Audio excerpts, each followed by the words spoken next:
राधे राधे, जय श्री राम। मैं अपने YouTube चैनल पूनम सरिता संगीत में आप सबका तहे दिल से स्वागत करती हूँ और ईश्वर से प्रार्थना करती हूँ आप सभी लोग स्वस्थ रहें, मस्त रहें और अपने जीवन में खूब तरक्की करें। आज हम लोग बहुत सुंदर मंडप काली गीत लेके आए हैं। आप लोग सुनिए, पसंद आए तो वीडियो को लाइक करिएगा। हमारे चैनल पर नए हैं तो हमारे चैनल को सब्सक्राइब करिए और गाना कैसा लगा कमेंट बॉक्स में ज़रूर बताइएगा और अपने आशीर्वाद के रूप में हमारे वीडियो के अंत तक जरूर बने रहिए और वीडियो को ज़्यादा से ज़्यादा शेयर करिए और आप लोग अपना सपोर्ट इसी तरह बनाए रखिए।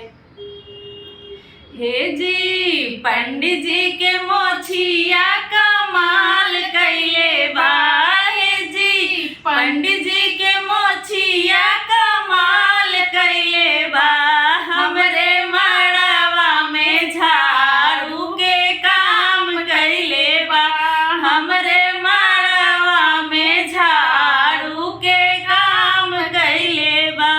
हे जी समधी जी के धोतिया कमाल कैले बा, हे जी समधी जी के धोतिया कमाल कैले बा, हमरे मड़वा में पोछा के काम कैले बा, हमरे मड़वा में पोछा के काम कैले बा।